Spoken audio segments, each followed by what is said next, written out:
What's going on, YouTube family? Welcome to Automotive Life. My name is Lucky, and today we're going to be talking about an update to the auto loan crisis. Now, just when I thought things couldn't get any worse, more and more bad things keep happening to the automotive industry.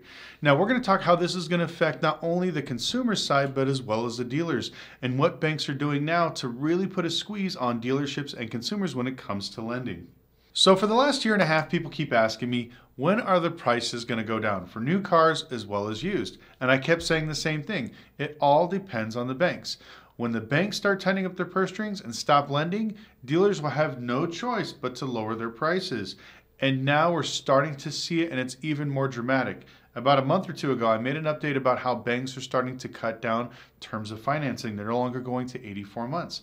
They're actually cutting it down to 72 months. A lot of banks ended certain programs. When I was shopping for my car, a lot of the banks I used to use will no longer go over $120,000 a month finance. They want to stay under that because they're losing so much money on either the high-end or exotic cars. And we talked about how negative equity is robbing the future when it comes to auto sales. Well, all these things are basically hitting the wall in 2023, and it's only getting started, and it's going to get much worse. Now, I talked to several salespeople, sales managers, and general managers from franchise and independent stores all across the United States. We have this little Discord group where we're constantly going back, sharing information, and they all seem to chime in on one particular thing. Banks are pulling out. What do I mean by this is we usually have certain banks that buy certain cars at certain LTVs, which is loan to values. So every time a dealer like myself will go out and buy a car, I'm already thinking of which bank to send it to, how much they're going to lend me, and how much profit I'm going to get. So let's say you buy a $60,000 truck. I know that, let's say, Bank A is going to give me $70,000. Bank B is going to give me maybe $69,000, but they're going to give me 84 months. And Bank C is going to give me really low interest, but they're going to charge me a $3,000 fee to buy the loan. So as a dealer, this is how I'm thinking, how I'm going to sell the cars. Now, the one resounding complaint that I've heard over and over again is people can't get pushed through financing. When people come into the dealerships looking to buy a new car, they're hit with major lending restrictions. They need solid job time. They need tax returns, W-2s, pay stubs, bank statements, things to match up. They also need to have qualified criteria when it comes to DTI, debt to income. They got to make sure they lend under a certain amount of LTV, and people are just not qualifying for these loans. Whether it's their jobs, their down payments, or just the car is too overpriced, these factors are really hitting banks. They're starting to pump the brakes when it comes to overlending. Now, I'm going to read from some articles that I saw online. Now, all the articles that I'm talking about will be in the description below, so make sure if you want to check them out, you can.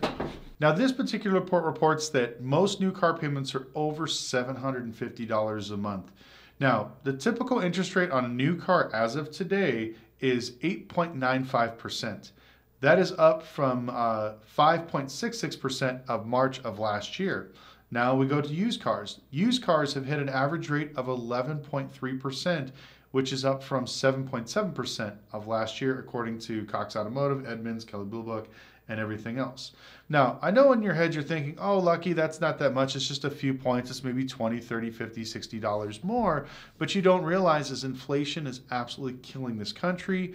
Everything is doubled. Your rent is doubled, your car insurance is doubled, your gas is doubled. So adding $30 to $60 more on a car payment is actually pretty dramatic. And at the end of the day, you're paying thousands of dollars more on a 72-month term when it comes to interest. So this is why they keep saying the middle class is being squeezed out of affordability. They can't afford housing, they can't afford cars, they can't afford schooling, and especially with people that mounted up all this debt. Now, during the pandemic, people did a good thing. We actually hit the lowest amount of credit card debt and auto loan debt than what we've seen. But for some reason, at the end of 2022, all that switched around. Once all the stimulus dollars were broke, people didn't want to go back to work. They started living the same lifestyle they were before, buying stuff, overextending themselves, and then all of a sudden their credit cards went up. Now we're in record high credit card debt.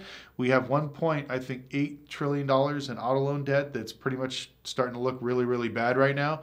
And the big term that I want to go over is negative equity. Negative equity is killing new car deals. Now, I believe that dealerships rob their future for the next 2 to 3 years. What do I mean by this is people are so upside down in their cars, they can't get into new ones. So most Americans like to buy a car every 2 to 3 years. Now imagine going into your dealership, and I'm going to use a G-Wagon. I know you crypto bros get all upset every time I use the G-Wagon because everybody loves these things. But imagine paying back in 2020, you paid $100,000 over MSRP, because that's what these things were going for a used G-Wagon. Well, let's say the MSRP on it was 150, you paid 100 grand, you're into this thing $250,000. You drove it for 2 years, you put 30,000 miles onto it, you roll into the dealership and they're like, well, we like this one, you want to get a new G-Wagon? Well, we're still going to charge you $50,000 over MSRP, which seems like a deal, but we're going to have to take in your car on trade. You owe, let's say, $200,000. Unfortunately, your car is worth about $120,000.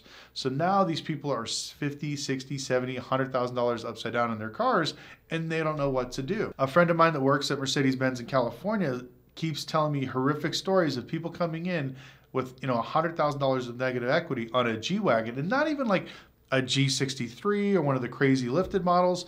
We're talking about just a base G550, with a boatload of miles, people putting them on Turo to become, rental car millionaires. And all these crypto bros and all these people that came in buying these cars, using them for tax write-offs, are now getting screwed because they paid way too much money for these things. And so now, even with regular cars, I have a friend of mine that works at a Hyundai dealership here in Vegas, really good sales guy, and he's telling me all kinds of horror stories from people trying to trade in Tellurides and Palisades. People bought these things for $60,000 over MSRP on a Hyundai and a Kia. And now people are, having 2-3 years, they're ready to trade them in because the newer models have more features. And when you see a brand new car cheaper than what you're paying now, your natural instinct is, oh, I want to buy that. Well, they try to trade in their cars thinking, okay, the dealers are going to give me more money because I paid so much more, they made all this profit, somehow they're going to make this right? Wrong. People are $30,000, $40,000, $50,000 upside down in these Palisades, and they can't even come close to trading them in. They said the biggest one they had was somebody in a Kia Telluride that put 60,000 miles because they were driving Uber, and they were, I think, a little over $70,000 upside down in that car. Now just imagine that, being $70,000 upside down in a Kia. So every time you guys think, oh, I have to pay $4,000 or $5,000 out of my pocket, it's hurting me, just think about that. There's somebody around driving a Kia in Vegas that's $70,000 upside down. Now, I'm going to go ahead and read another report talking about negative equity and how it's affecting the lending industry and the automotive market. The article reads that back in 2022, early signs of negative equity started to surge, which was scaring people, which was alarming people. I talked about it here on the channel as well.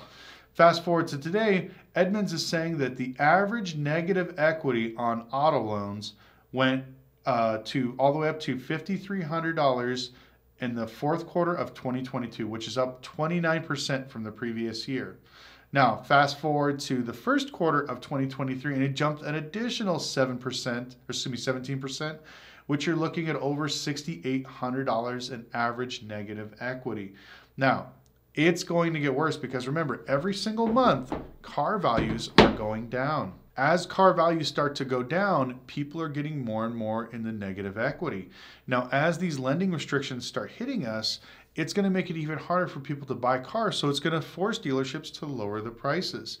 Now, it may take a little bit of time, but you're going to see this really happening because banks don't want to lend the LTV that they normally did. Now, if you are sitting on a car that's really overpriced and unfortunately you bought it during the pandemic and you paid way over MSRP, I feel really bad with telling you this. You're probably going to get screwed with a bad auto loan. Now, there's two options you can do.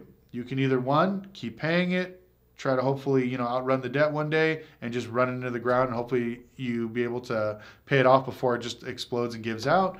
Or the second one is you could walk away. I see people probably in the fourth quarter or late fourth quarter of 2023 walking away from their auto loans. So imagine going to a dealership and you bought one of these, let's say Hyundai Palisades, and you paid $30,000, $40,000, $50,000 over MSRP. And now you see ones used for literally $40,000. Why are you going to still pay $80,000 on a car that you can buy for $40,000 at some local dealership with a few miles that's probably the same year as yours? So what I'm envisioning is people actually buying these cars once they get the loans, just walking away from their old loan and just leaving it be, which is going to add more supply to the market. Now, not only more supply, but as these people basically screw up their credit, they're not going to be buying cars anytime soon. So they're going to stay in that car for 2 to 3 years. And this is what's going to cause the supply to get back to normal. And as more people basically walk away from their cars, it's going to get even tighter when it comes to lending, which is going to get even harder for people to buy cars, which is going to force dealers to lower prices even more. And you can kind of see the snowball start to form, and it's going to gain momentum as we go down into this recession. Now, it really surprises me that the government is actually saying now we're officially in a recession, even though I think it started a few months ago. But these are all the things I was waiting for mainstream media to talk about. The auto loan crisis, cars being overpriced, banks doing really bad lending practices. Now with all these banks going bankrupt, all of a sudden now they're magically looking at, oh, well, we overlent, we did something. And now they're all asking for government bailouts because they realize that all the assets that they're holding, and don't believe what the banks are telling you, we have billions of dollars in assets. Remember, they consider auto loans, home loans, and credit card debt as some particular assets. So against their books, it may look like they owed $1 billion, but that $1 billion may be worth 500 million because it's a bunch of crap paper. So anyways, but that's the way the banks are thinking right now. So if the Fed doesn't jump in and help pay them out, a lot of these banks are going out. Now, some of these sales managers and sales reps that I was talking to, and what kind of triggered this video was, they're starting to pull back when it comes to lending. I've talked to a few credit unions, and they are officially out of the car lending business. They don't want to loan any more money to auto loans to dealerships. They just want to stick to mortgages, and other customers can come into their locations and apply for a loan, but they're no longer going to deal directly with dealerships. I've heard this from multiple states, from multiple dealers, and this is something that's very alarming. There's a thing called CUDL, which is credit union direct lending. It's what a lot of us dealers use to get special deals with local credit unions in your area. Well, we're watching people pull off of CUDL in record numbers. A lot of these small town credit unions were trying to compete with like Wells Fargo, Bank of America, and they were overlending on cars when they really couldn't afford it because they wanted to earn your business and be competitive. Well, now these big banks like Wells Fargo, Ally, stuff like that can lose millions of dollars in auto loans because they don't care. They have enough money to offset the risk. But your small town, local bank or credit union can't afford those losses. So now every time somebody walks away from a car or they get a repo and they have to sell it at auction and have to eat that $30,000, $40,000 deficit, it really affects the small town banks. Now, you may be thinking, well, why is this such a big deal? Well, these small town banks and these credit unions are the ones that lend money in your town. So if, let's say they have 30 auto loans repoing every single month, we're talking, let's say, an average of $5,000 per car. That's a lot of money that they're losing on every single auto loan. That's what's going to hurt them from having the funds to lend to, let's say, your local bakery that wants to build up. Maybe you want to get a small SBA loan to build your business. Maybe your neighbor wants to remodel his house and expand it. Banks are not going to lend because now they're eating so much negative equity and so much basically bad paper that they can't afford to lend out money like they should. Now they have to worry about balancing their books. And these are some of the things that's going to really expose banks coming forward in the next few quarters. Because I guarantee you at the end of the third quarter of 2023, you're going to hear a lot of this like bad paper, bad auto loans, LTV. Trust me, all this stuff is going to be talked about all over the news. It's just starting to reach the surface. But anyways, I would love to hear your opinions on what you currently think the market is going through. Are you guys having issues with your local credit union or bank? Have they sold your loans to anybody else? Or are they calling you to say, hey, you know what, unfortunately, we have to cut your line of credit down. We have to, lower your amount of financed. They're offering, I've seen some banks actually offering specials to refinance out of their name to go with somebody else. So let me know what's currently going on in your market. And if you have any questions, put them in the comments section below. We got some more cool stuff coming up. Once again, follow us on Instagram at Lucky Lopez. And please, if you can do me a huge favor, we just hit 275,000 subs, which is truly amazing. If you guys can subscribe and like the video, if you enjoy the content, I would truly appreciate it. And we'll see you next video.